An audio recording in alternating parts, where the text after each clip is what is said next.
Hello students, current electricity का एक बहुत इंपॉर्टेंट पार्ट है इंस्ट्रूमेंट्स, जिसमें कैसे गैल्वेनोमीटर को एमीटर में और वोल्टमीटर में कन्वर्ट किया जाता है, this part, and the other part is metre bridge.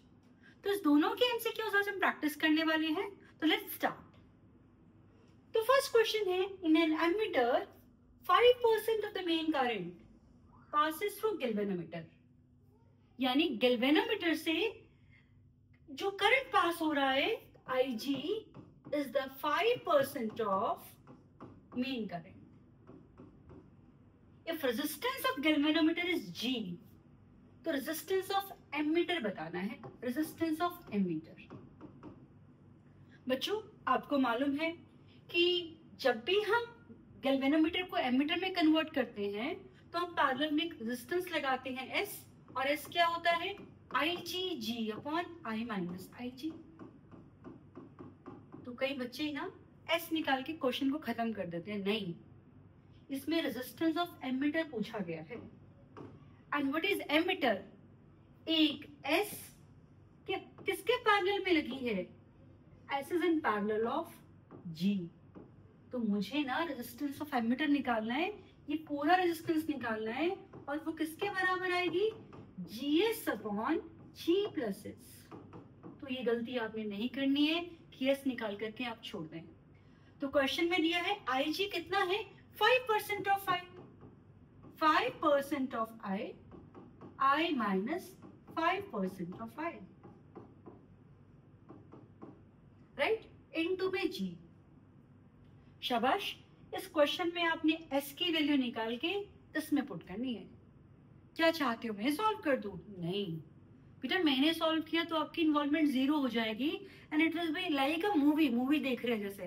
Please आप इसको सॉल्व कीजिए, वैल्यू पुट कीजिए, जो भी इसकी यहाँ से आती है इधर पुट कीजिए और आंसर निकालिए। वीडियो को पॉज करके फिर चेक कीजिएगा चाहे तो सॉल्व करके हमारे पास आंसर आता है G/20, राइट। प्लीज करिएगा। आ जाए, हम चलते हैं नेक्स्ट क्वेश्चन में। A galvanometer has a resistance of 50 ohm। तो आपको जो दिया है पहले आप उसको लिखते जाएं। 50 ohm which allows maximum current of 5 milliampere। तो Ig कितना आ गया बेटा? 5 into 10⁻³ ampere, maximum current that can pass through galvanometer। It can be converted into voltmeter which can measure up to 100। इसके लिए मुझे सीरीज में कितना रेजिस्टेंस लगाना पड़ेगा? आपको मालूम होगा कि गैल्वेनोमीटर के सीरीज में अगर हम एक रेजिस्टेंस लगा देते हैं, हाई रेजिस्टेंस, तो ये क्या बन जाता है? एक आपके पास वोल्टमीटर बन जाता है। और इस R की वैल्यू कितनी होती है? I जिससे मैक्सिमम करंट पास कर सकता है, V मुझे इसके अक्रॉस वोल्टेज चाहिए, तो V किसके इक्वल है? Ig into G plus R, और रीअरेंज करके निकालते हैं R is equal to V upon Ig minus G। Okay, तो आपके पास सारा डेटा दिया है, R आपको निकालना है, V भी दिया है, Ig भी और G भी। V आपके पास है 100, 5 अपॉन 1000, शाबाश, और उसमें से G माइनस कर दीजिए, सॉल्व कीजिएगा, है ना। हम चाहते हैं कि आप हमारे साथ प्रैक्टिस करें, इसलिए प्लीज सॉल्व कीजिए और आंसर बताइए। पॉज कीजिए, वीडियो को सॉल्व कीजिए। तो आंसर आपके पास आ जाता है 19950। ओके, शाबाश। आगे चलते हैं। देखो, एक चीज मैं आपको बताना चाहूंगी कि आपको पता है समथिंग माइनस ये -50 कर रहे हैं, तो लास्ट में 2 डिजिट्स तो 50 होनी चाहिए। ये तो हो ही नहीं सकता, ये तो हो ही नहीं सकता, क्योंकि 0 0 में से 50 माइनस कर रहे हैं। थोड़ा सा तो यहीं से हमारे पास कैलकुलेशन के लिए हिंट मिल जाता है। ओके, चलते हैं आगे। A galvanometer having coil resistance 10 ohm। अभी coil resistance मतलब galvanometer resistance दिया है, कितना दिया है बेटा? 10 ohm।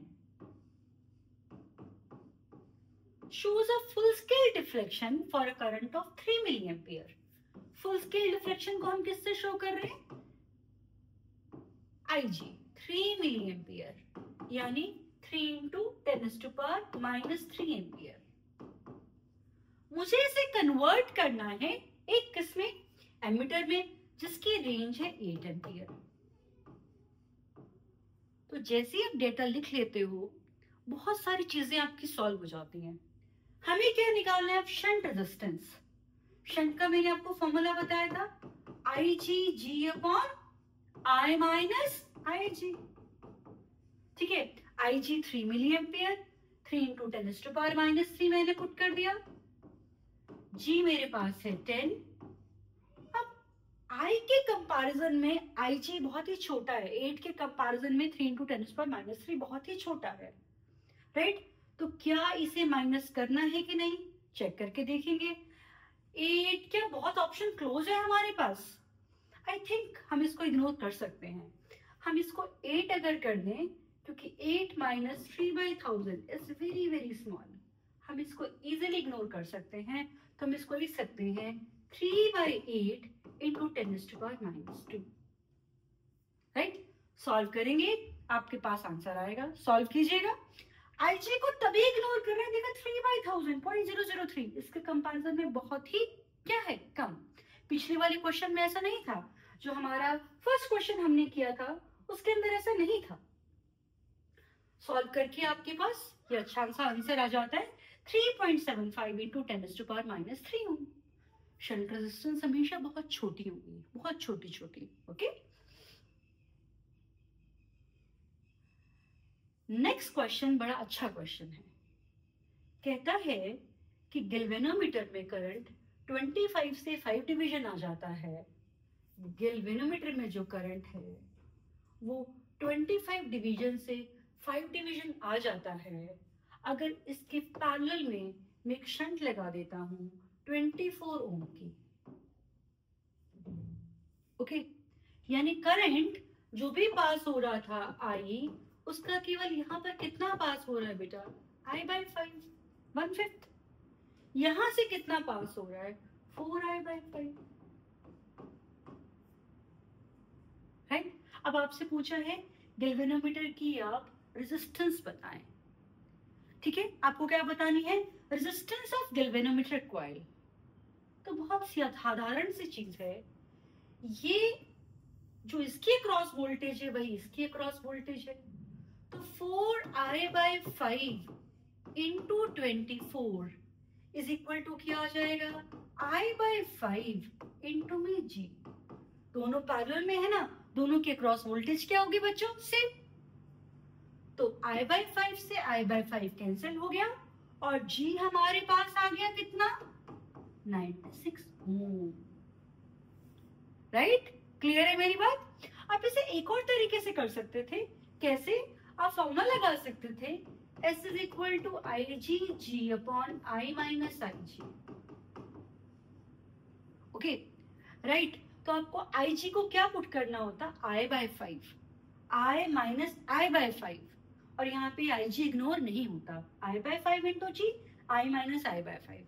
सॉल्व कीजिएगा, कमेंट में मुझे बताइएगा कि क्या इस तरह से क्वेश्चन सॉल्व हुआ या नहीं हुआ। 100% होगा, आप मुझे बताओगे तो मुझे बड़ा अच्छा लगेगा। तो सॉल्व करके आंसर आपके पास आ जाता है 96 ओम, ओके। तो अभी तक मुझे लगता है ये फॉर्मूला तो आपको याद हो गया है ना, S is equal to IG upon I minus IG। और वोल्टमीटर के लिए क्या लगानी पड़ती थी, रेजिस्टेंस हाई वाले, क्या वैल्यू थी उसकी, R is equal to V upon IG minus G। Yes, चलते next question. A galvanometer of resistance 100 ohm when connected in series, galvanometer of resistance 100 ohm when connected in series with 400 ohm measures voltage up to 10 volt। इतनी बात समझ में आई। The value of resistance required to galvanometer into an ammeter। तो बच्चे इसमें दो questions involve हो गए, एक ये वाला और एक गैल्वेनोमीटर के मुझे पैरेलल में क्या लगाना है, शंट, ओके। फॉर्मूला याद है तो फॉर्मूला से कर सकते हैं। आपको पता है R is equal to V upon IG minus G, ऐसा भी कर सकते हैं आप, ओके। समझ में आ रही है मेरी बात? जी आपके पास है, वोल्टेज 10 है, आर 400 है, यहाँ से आई जी निकाल सकते हैं आप। और कैसे कर सकते हैं? और एक और तरीके से कर सकते हैं। कैसे? कि अगर यहाँ से करंट आई जी पास कर रहा है तो I G into 100 plus 400 is equal to 10 volt. तो आई जी कितना आ गया बेटा? 10/500 यानी कि 1/50 एम्पीयर।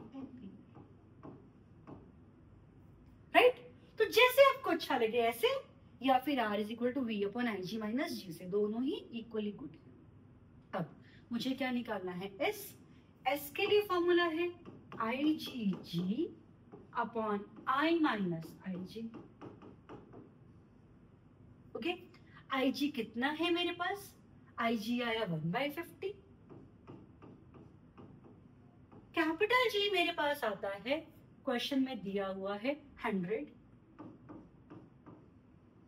ओके, आई को मेरे पास क्वेश्चन में दिया है कितनी रेंज का एमीटर बनाना है? 10 माइनस 1/50। ये 10 माइनस 1/50 वाली कैलकुलेशन आप बहुत आसानी से कर सकते हो, तो इसलिए 1/50 को इग्नोर करने की जरूरत नहीं है, और रेदर ये बहुत बहुत स्मॉल भी नहीं है। तो आप इसको पूरा सॉल्व कीजिएगा और एस की वैल्यू निकालिएगा और मुझे बताइएगा कि आपका आंसर क्या आता है। ठीक है? क्या करना है? वीडियो को पॉज, सॉल्व कीजिए। ओके, तो आंसर आता है हमारे पास x की वैल्यू 20, यानी टोटल s आपके पास आया होगा 20 इंटू 10⁻⁻2 ओम। ओके, चलिए आगे। A galvanometer has a coil of resistance 200 ohm। क्या दिया है बच्चे हमारे पास? ये G 200 ohm with a full scale deflection current 20 microampere. Ig is 20 into 10⁻⁻6 ampere. The value of resistance to be added it to use it as an ammeter। कैसे add करते हैं वो हम रेजिस्टेंस? पैरेलल में ऐड करते हैं। It is understood, वो उसे पता है कि आपको मालूम है। ठीक है, इसलिए उसने पैरेलल नहीं लिखा, सीधे एडेड लिख दिया। तो एडेड के मतलब ये नहीं है कि आपने सीरीज में लगा देनी है, क्योंकि गैल्वेनोमीटर को जब भी एमीटर में कन्वर्ट करते हैं हम रेजिस्टेंस को किस में लगाते हैं? पैरेलल में। राइट? और हमें जो नया एमीटर चाहिए उसकी रेंज कितनी चाहिए? 20 इंटू 10⁻⁻3 एम्पीयर। सॉल्व कीजिए। एस की वैल्यू आती है I G upon I minus I G. Right? Again 20 micro ampere 20 milli ampere के कंपैरिजन में 1/1000 टाइम्स है। बड़े आराम से आप यहाँ वाले आई जी को इग्नोर कर सकते हैं। हमेशा जो स्मॉलर क्वांटिटी होती है वो एडिशन और सब्ट्रैक्शन में ही इग्नोर होती है, मल्टीप्लिकेशन में कभी नहीं होती। तो आप सॉल्व कीजिए, आई जी अपॉन आई निकालिए, आई जी अपॉन आई और इनटू में जी आपके पास 200 है, तो मुझे तो शायद ये आंसर 0.20 आता नजर आ रहा है। हाँ, देख करके ऑप्शन से, क्या यही आंसर है? यस, यही आंसर है। Okay, right? ओहो, मैं तो बोलना भूल ही गई कि वीडियो को पॉज करो। मैं बोलूं या नहीं बोलूं, आपको प्लीज क्वेश्चन को पूरा सॉल्व करना है। चलेंगे आगे। A galvanometer has resistance of 30 ohm and it need 20 milliampere of current for full scale deflection. Ig is 20 into 10⁻⁻3। इसे मेजर करना है करंट 3 एम्पियर का। राइट? और कितने शंट लगाएं? The resistance of shunt to be added to galvanometer should be 30/x। s को इन्होंने लिख दिया है 30/x। राइट? और आपसे x की वैल्यू पूछी है, s is equal to I G upon I minus I G. देखो कितना आसान लग रहा है चीजों को करना, बिल्कुल इजी लग रहा है आपके पास। S आपके पास 30/x है, IG आपके पास कितना हो गया 20 × 10⁻³ कैपिटल G आपके पास 30, I है आपके पास 3, 20/1000 जब आप कर रहे हैं तो 2/100 आ रहा है, 20/1000। तो मुझे लग रहा है इसे हम क्यों ही इग्नोर करें, क्योंकि अगर मैं इसे इग्नोर कर देती हूँ तो मुझे नहीं लग रहा कि यहाँ से शायद आंसर आ रहा होगा। आप बिल्कुल इसको 2/100 इजीली सॉल्व होने वाली चीज है, सॉल्व करके निकालिएगा और आपके पास x की वैल्यू आ जाएगी। कभी कभी हमें पता नहीं चलता इग्नोर करें या नहीं करें, है ना, तो दोनों ऑप्शन ट्राई करके देखिए। अगर आप कभी फंस जाओ तो, और फिर देखिए कि आंसर किसके अकॉर्डिंग आ रहा है। ओके, जैसे अब यहाँ लग रहा है 3 में से 2/100 इग्नोर करूँ या नहीं करूँ, ये जैसा आपको टेंशन हो रहा है करूँ कि नहीं करूँ, मैं भी पहली बार करूंगी तो मुझे होगा, राइट। तो यहाँ पर मुझे तो लग रहा है कि इजी कैलकुलेशन है, तो इन्होंने बिल्कुल भी इग्नोर नहीं कराया होगा, और मोरोवर ये कुछ अलग सी फिगर्स है, तो आप ट्राई करके देखिएगा कि आपके पास आंसर आता है, and answer should be 149, right. Okay, हम 7 क्वेश्चंस कर चुके हैं अब तक। अब हम आगे 8th question, and that 8th question is of metre bridge. कहता है a wire of length 10 centimeter and radius this much is connected across right gap of meter bridge। तो मीटर ब्रिज में आपके पास 2 गैप्स होते हैं। मैं बिल्कुल ऐसा सर्किट बना लेती हूँ हमेशा जब भी मुझे मीटर ब्रिज के क्वेश्चंस को सॉल्व करना होता है। सिंपल से सर्किट था, काफी क्लैरिटी मिल जाती है इससे, ठीक है। ओके, तो when a resistance of 4.5 ohm is connected in the left gap, ये 4.5 ohm और यहाँ पर लेंथ दे रखी है वायर की, ओके, और रेडियस दे रखी है, ठीक है। द बैलेंस पॉइंट इज 60, ये 60 है, तो ऑब्वियसली ये 40 हो गया, राइट। तो रेजिस्टिविटी पूछी है, रेजिस्टिविटी, तो ये आपने यहाँ पर रेजिस्टेंस को x लिख दीजिएगा। तो 4.5/x बैलेंस कंडीशन में किसके बराबर हो जाएगा, 60/40, 0 0 कैंसिल, तो x आपके पास आ गया कितना 4.5 × 4/6, ठीक है, यानी 18/6 आ गया। 4.5 × 4 18/6 यानी 3 आ गया। अब x क्या होता है, रो को इन्होंने यहाँ पे r लिख दिया, r × 10⁻⁻7 ये लिख दिया, और r मुझे निकालना है, लेंथ 10 सेंटीमीटर, यहाँ मीटर है यहाँ सेंटीमीटर है, तो कन्वर्जन इज इंपॉर्टेंट। ये जितने भी जेईई मेंस का PYQ है, इस तरह के वो चीजों को करते हैं कैलकुलेशंस को टफ बनाने के लिए।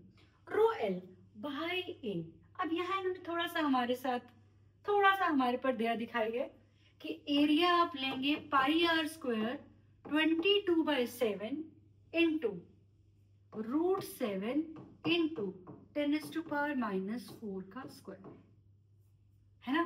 तो 7 कैंसिल हो जाएगा, आ जाएगा 22 × 10⁻⁻8।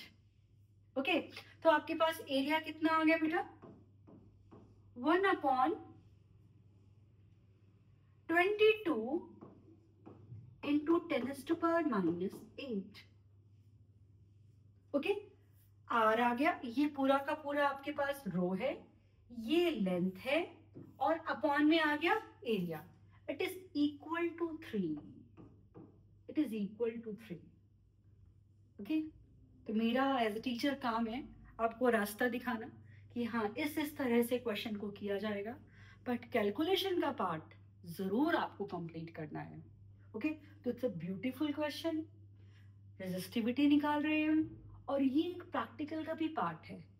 ये क्वेश्चन हमारे पास एज प्रैक्टिकल भी आता है बोर्ड्स के अंदर कि रेजिस्टिविटी निकालें एक वायर की जिसके लेफ्ट गैप और राइट गैप में कुछ इसी तरह से बना रखा होता है। तो बेटा जो ये क्वेश्चन है, चाहे जेई की बात करें चाहे नीट की बात करें, दोनों में ये प्रैक्टिकल बेस्ड क्वेश्चन पे काउंट होगा। ओके, तो प्रैक्टिकल बेस्ड क्वेश्चन कोई बहुत टफ क्वेश्चन नहीं होते, वही है जो हमने कर रखे हैं। ओके, यहाँ से हम क्या निकाल रहे हैं, resistivity of wire. Okay, answer इन्होंने दिया है 66, तो रेजिस्टिविटी 66 इंटू 10⁻⁻7 ओम है। आइए नेक्स्ट क्वेश्चन में हम चलते हैं। Beautiful question, resistance per centimetre of metre bridge wire. ये जो वायर हम नीचे लगाते हैं ना, इसकी रेजिस्टेंस पर सेंटीमीटर इन्होंने दी है। अब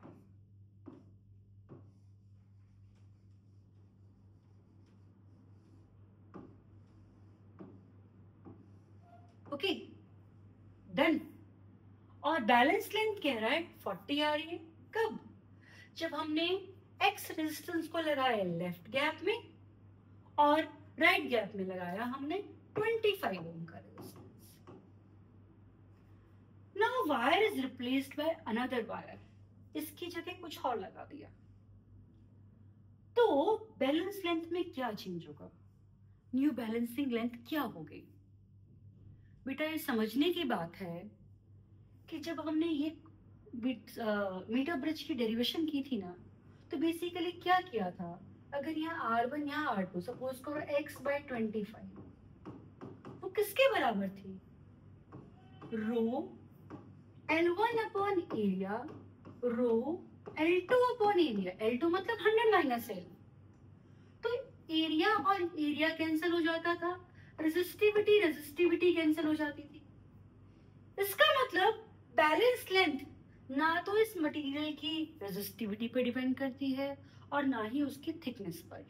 अगर पूरी वायर एक ही मेटल की बनी है तो उसकी मोटाई चेंज कर दो या आप उसको मटेरियल को चेंज कर दो, बैलेंस लेंथ पे कोई फर्क नहीं आएगा। ठीक है, हाँ ये जरूर है कि वायर हम मेटल की नहीं लेते, क्योंकि मेटल की वायर जैसे करंट पास करते हैं बहुत ज्यादा गर्म हो जाती है और उसकी रेजिस्टेंस भी चेंज हो जाती है। यहाँ हम हमेशा वायर किसकी लेते हैं, किसी एलॉय की, लाइक कॉन्स्टेंटन, मैग्नीन, जो ये वाली वायर्स हम लेते हैं। लेकिन अगर ये पूरी की पूरी वायर यहाँ से लेकर यहाँ तक सेम है, तो इसका मटेरियल चेंज करने पर या फिर मोटा पतला करने पर, थिकनेस चेंज करने पर बैलेंस लेंथ में कोई भी फर्क नहीं पड़ता है। सॉल्व करेंगे आप, तो मैंने क्या बोला आपको, बैलेंस लेंथ पे फर्क नहीं पड़ता है, तो पहले 40 थी तो बाद में भी कितनी आएगी 40, तो सॉल्व तो करना ही नहीं है। अच्छा, it's a good question. In a meter bridge, when resistance in left gap is 2 and unknown resistance in the right gap 2/x, the balance length is 40/60, right? तो x कितना आ गया मेरे पास, 6 2 12/4 यानी 3 हो गया। ओके, यहां तक पार्ट हमारा कंप्लीट हो गया। On shunting the unknown resistance, shunt का मतलब क्या होता है, to put a small resistance in parallel. तो मैंने क्या किया, ये जो 2 ओम था और ये x था, x के पैरेलल में क्या लगा दिया, किस रेजिस्टेंस लगा दी 2, पर मुझे x तो पता ही चल गया 3। ओके, तो बैलेंस लेंथ क्या हो जाएगी, न्यू बैलेंस लेंथ निकालनी है, तो 2 अपॉन इनका कॉम्बिनेशन क्या आएगा, 3 × 2 अपॉन 3 + 2 पैरेलल कॉम्बिनेशन, किसके इक्वल आएगा, L अपॉन 100 - L, राइट। ये आपके पास क्या आ गया, 2 अपॉन 6/5, तो 5/6 is equal to L upon 100 - L। शाबाश, अब तो आपको केवल L निकालना है। कर लेंगे ना आप लोग। ध्यान देना, शंट इसके पैरेलल में लगाया है, इसके पैरेलल में नहीं लगाया। पर बेटा अगर आपसे पूछा जाए एक और चीज, ध्यान से सुनिएगा, कि इसके पैरेलल में शंट लगाने से बैलेंस लेंथ बढ़ेगी या कम हो जाएगी, तो ध्यान रखना, इसको भी समझना। जैसे मैंने यहां पर शंट लगाई तो यहाँ की रेजिस्टेंस कम हो गई, इधर की रेजिस्टेंस कम हुई, तो तो इधर वाली लेंथ भी कम हो गई, मतलब इधर वाली लेंथ बढ़ गई। ओके, ये रेजिस्टेंस बढ़ाओगे तो ये वाली लेंथ बढ़ जाएगी, वो रेजिस्टेंस बढ़ाओगे तो वो वाली लेंथ बढ़ जाएगी। लेफ्ट गैप का रेजिस्टेंस बढ़ाने से बैलेंस लेंथ बढ़ती है, लेफ्ट गैप का रेजिस्टेंस कम हो जाने से बैलेंस लेंथ कम हो जाती है। यहाँ वाली राइट गैप का रेजिस्टेंस बढ़ाने से बैलेंस पॉइंट लेफ्ट शिफ्ट हो जाता है। मतलब एल, ये left gap, right gap, L 100 minus L. तो लेफ्ट को बढ़ाने से एल बढ़ता है और राइट को बढ़ाने से 100 माइनस एल बढ़ता है। तो आप इस क्वेश्चन को ऐसे भी जरूर चेक करें कि मैंने यहाँ शंट लगा दी है, और शंट लगाने का मतलब इस रेजिस्टेंस को कम कर दिया, यानी 100 माइनस एल कम हो गया, यानी एल बढ़ जाना चाहिए। तो जो पहली बैलेंस लेंथ आपकी 40 आ रही थी, आंसर 40 से तो ज्यादा ही आएगा, यानी ये भी आंसर नहीं हो सकता और ये भी आंसर नहीं हो सकता, आंसर इन दो में से ही कोई होगा। राइट बेटा, अच्छी चीज बताई ना मैंने आपको। ओके, तो आंसर क्या दिया गया है, 62.5 सेंटीमीटर। आपने ऑलमोस्ट सॉल्व कर ही लिया होगा। ये क्वेश्चन ना तो गैल्वेनोमीटर का है, एज सच ना मीटर ब्रिज का है, पर मुझे अच्छा लगा तो मैंने डाल दिया। कह रहा है कि आइडियल वोल्टमीटर क्या शो करेगा, क्या रीडिंग शो करेगा। आइडियल वोल्टमीटर की रेजिस्टेंस होती है इनफाइनाइट, ये जरूर बताना चाह रही थी इसलिए मैंने क्वेश्चन को डाल दिया। यानी इस ब्रांच से कोई करंट फ्लो नहीं करेगा। ओके, तो ये सारे के सारे पूरा एक लूप बन गया। कितनी बैटरीज हो गई, 1 2 3 4 5 6 7 8, positive negative negative positive negative positive, सारे एक साथ लगी हैं, सब करंट को एक ही डायरेक्शन में भेज रही हैं, यानी सारी बैटरीज एक दूसरे को क्या कर रही हैं, सपोर्ट। ऐसे केस में ई नेट कितना हो जाएगा, 5 × 8 यानी कि 40 वोल्ट, क्योंकि 8 बैटरी लगी है ना। और आर नेट कितना हो जाएगा, आर नेट 0.2 × 8 यानी कि 1.6 वोल्ट, 1.6 ओम। ओके, तो एक्सटर्नल तो कुछ लगा नहीं है, तो सर्किट के अंदर करंट कितना आएगा, दिस अपॉन दिस, 40 अपॉन 1.6। पूछा क्या है, इस सेल के अक्रॉस पोटेंशियल डिफरेंस, या इस ये जो सेल है वो आइडियली वोल्टमीटर इसकी क्या रीडिंग दिखाने वाला है। तो वोल्टमीटर क्या दिखाएगा, E minus I R. What is E? E है 40, I 40 अपॉन 1.6, और स्मॉल r की वैल्यू कितनी है बेटा आपके पास, स्मॉल r की वैल्यू है आपके पास, आई एम सॉरी यहाँ मैंने 40 लिख दिया, E माइनस आई आर है ना, E आपके पास है 5, I आपके पास 40 अपॉन 1.6, और स्मॉल r की वैल्यू आपके पास है 0.2। राइट, सॉल्व करते हैं आप, 2 8 जा 16, 8 5 जा 40, 5 माइनस 5 0।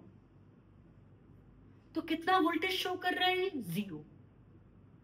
अब आपको बच्चों क्या ध्यान रखना है कि अगर बहुत सारे सेल्स सीरीज में लगे हो, एक ही लूप में लगे हो, एक ही लूप में, और कैसे लगे हो, negative positive negative positive negative positive, और आइडेंटिकल हो, आइडेंटिकल सेल्स हो, राइट, तो हर एक सेल के अक्रॉस पोटेंशियल डिफरेंस 0 होता है। अगर 10 सेल्स हैं, 10 के 10 सीरीज में लगे हैं, नेगेटिव पॉजिटिव मतलब एक ही डायरेक्शन में करंट भेज रहे हैं, सबके इंटरनल रेजिस्टेंस भी सेम है, और बाहर से कोई एक्सटर्नल रेजिस्टर नहीं लगाया, ठीक है, कैपिटल R है 0। ऐसे केस में बेटा किसी भी सेल के क्रॉस पोटेंशियल डिफरेंस 0 होता है। अगर आपके पास एक की जगह 2 का पूछा हो या 3 का पूछा हो, जब इसका भी पोटेंशियल डिफरेंस 0, इसका भी 0, इसका भी 0, तो तीनों को मिलाकर के भी कितना आएगा, 0। राइट, तो this was the whole scenario. मैंने आपको कुछ एमसीक्यूज कराए, गैल्वेनोमीटर, एमीटर, कुछ करा दिए मैंने आपको मीटर ब्रिज के, और आइडियल वोल्टमीटर की रेजिस्टेंस इनफाइनाइट होती है वो बताया। तो आई थिंक आपको कुछ हेल्प मिला होगा। Thank you so much, bye bye.